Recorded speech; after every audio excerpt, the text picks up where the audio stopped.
ससुराल से मायके तक।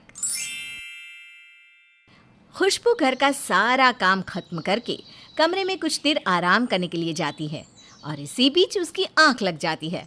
पर थोड़ी ही देर बाद खुशबू की सास अर्चना वहां आती है और खुशबू को सोता हुआ देखकर उस पर बरस पड़ती है।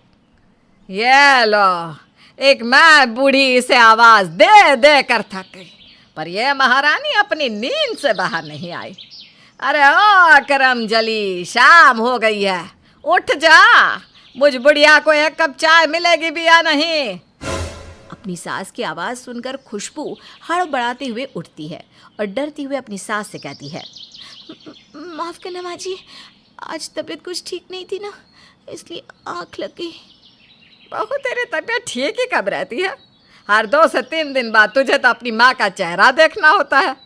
मैं अभी तेरी माँ को ही यहाँ बुलाती हूँ और तेरी इस करतूत के बारे में बताती हूँ। पर माँ जी, इतनी छोटी सी बात के लिए आप मेरी माँ से मेरी शिकायत क्यों कर रही हैं? बहू, अगर तेरी शिकायत ना करूँ और तेरी माँ को यहाँ ना बुलाऊं तो तू तो एक भी काम सही तरीके से नहीं करती। क्या पता अपनी माँ का चेहरा देखने के बाद ही सही कुछ दिनों तक तो बिना गलती किए काम कर ले। अर्चना की हमेशा से एक ही आदत थी, बहू की हर छोटी बड़ी गलती पर उसकी माँ को बुला लेना और उसकी माँ के ही सामने उसको भला बुरा सुनाना, साथ ही साथ अपनी समधन को भी ताना देती। अब क्या था, बिना कोई देरी करे अर्चना फट से फ़ोन घुमाती है और खुशबू की माँ को घर बुलाती है। मिल लीजिए समधन जी आराम से अपनी बेटी से। आपकी यादों में आपकी बेटी से एक भी काम सही से नहीं हो रहा है और आपकी यादों में आपकी बेटी इतनी डूबी हुई है कि महारानी जी देवदास बन चुकी है। माफ़ करना समधन जी, फिर से खुशबू से गलती हो गई क्या? पर इस बार मेरी बच्ची ने क्या किया जो आपने मुझे यहाँ बुलाया? अपनी बच्ची को सोने का सही समय बता कर जाओ, और घर में बहुएं कैसे रहती है वो भी तुम्हारी बेटी को पता नहीं। इंसान दिन में सोते हैं या रात में? खुशबू बेटा, इस बार तूने कौन सी गलती कर दी जो मुझे यहाँ आकर तेरी शिकायत सुननी पड़ रही है? माँ माफ़ कर दो, मेरी आज तबीयत ठीक नहीं थी तो मैंने दवाई खा ली और दवाई की वजह से मुझे नींद आ गई और मैं दोपहर में सो गई। माँ जी ने मुझे उठाया पर मेरी आँख ही नहीं खुल पाई। माफ़ कर दो माँ, मेरी वजह से आपको फिर यहाँ आना पड़ा और मेरी वजह से आज फिर आपकी आँखें शर्म से झुक गई। समधन जी, मेरी बेटी को माफ़ कर दो, ये आगे फिर ऐसी गलती नहीं करेगी। और खुशबू बेटा, तू अपने मायके में नहीं ससुराल में है, अपना और घर का दोनों का ख्याल रखा कर बेटा, ताकि कोई तुझ पर उंगली ना उठा सके। खुशबू की माँ खुशबू को समझा बुझाकर वहाँ से चली जाती है, पर खुशबू को बहुत दुख होता है क्योंकि अर्चना खुशबू की छोटी से छोटी गलतियों को भी नज़रअंदाज नहीं करती और उसकी गलतियों के लिए उसकी माँ को घर बुलाकर शर्मिंदा करती। अब इसी तरह से कुछ दिन बीत जाते हैं और एक दिन खुशबू से खाना जल जाता है। जलने की महक। बहुत सच बताना, आज कौन सी गलती की है तूने? नहीं माँ जी, मुझसे कोई गलती नहीं हुई, खाना भी तैयार है, अब बाहर चलिए, मैं खाना लेकर आती हूँ। बहू, मैं तेरी सास हूँ और मेरी नाक बहुत तेज है, जल्दी बता आज खाने में क्या जलाया है तूने?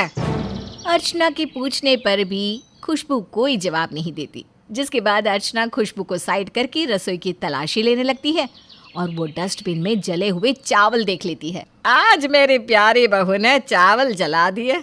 कभी तो खाना बर्बाद करती है, कभी खाना जला देती है।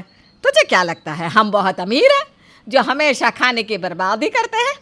रुक, अभी तेरी माँ को बुलाती हूँ। जब तेरी माँ तुझे सुनाएगी ना, तब जाकर तुझे मेरी बात समझ में आएगी। माँ जी, ज़्यादा चावल नहीं जले हैं, नीचे से थोड़े से जले थे, मैंने उन्हें साइड कर दिया। आप इतनी छोटी सी गलती के लिए प्लीज़ माँ को मत बुलाओ, मेरी वजह से मेरी माँ को शर्मिंदा मत करो। आपको जो भी सज़ा देनी है मुझे दे दो। बहू, तुझे तो सज़ा दे ही रही हूँ तेरी माँ को बुलाकर। जब तेरी माँ की गर्दन शर्म से झुकेगी तभी तो तुझे अपनी गलती का एहसास होगा। इतना बोलकर अर्चना एक बार फिर खुशबू की माँ को घर बुला लेती है और खुशबू की शिकायत के साथ साथ खुशबू की माँ की इंसल्ट करती है। खुशबू और उसकी माँ चाहकर भी कुछ नहीं कर पाते क्योंकि उस घर में अर्चना की चलती थी। अब इसी तरह से कुछ दिन बीत जाते हैं और एक दिन खुशबू की ननद काजल आती है और काजल देखती है कि उसकी माँ अर्चना खुशबू की छोटी छोटी गलतियाँ ढूंढ कर निकाल रही है और उसकी माँ को बुलाकर दोनों को शर्मिंदा कर रही है।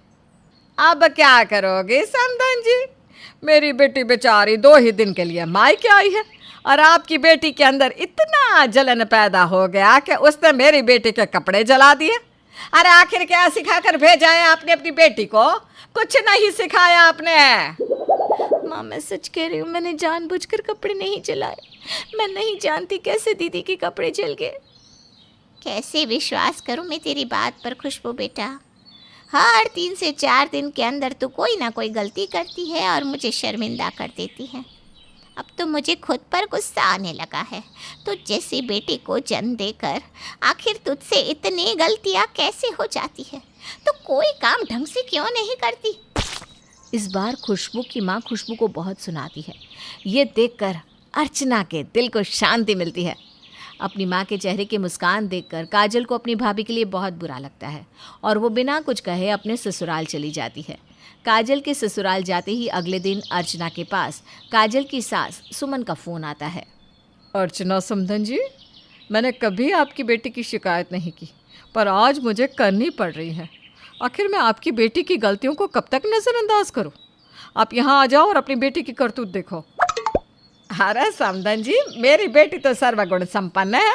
मैंने उसे घर के सारे काम सिखाए हैं, फिर मेरी बेटी ने ऐसी कौन सी गलती कर दी?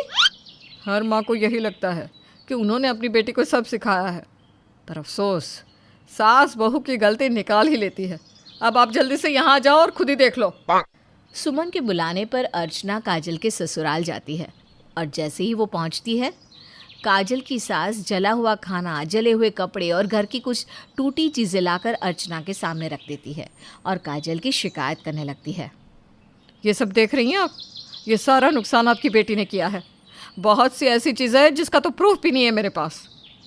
मैं समझी नहीं समधन जी। समधन जी, आप अमीर होंगी पर हम नहीं हैं। आपकी बेटी ने ये जो नुकसान किया है ना, उसकी माफ़ी नहीं है। ये सब इंडिया से बाहर की चीज़ थी जो मेरा बेटा विदेश से लेकर आया था और आपकी बेटी ने उन्हें भी तोड़कर ख़त्म कर दिया। और अब तो आपकी बेटी ने हद ही कर दी। मैंने उसे अपने थोड़े बाल काटने के लिए कहे थे, उसने तो मुझे हीरोइन ही बना डाला। अरे माफ़ करना समधन जी, अपनी बेटी की तरफ से मैं माफ़ी मांगती हूँ। अरे काजल बेटा, तेरा ध्यान कहाँ रहता है? तू ऐसे गलतियाँ कैसे कर सकती है? और समधन जी, आप जो कह रही हैं ना, ये कोई ज़्यादा बड़ी बात नहीं है।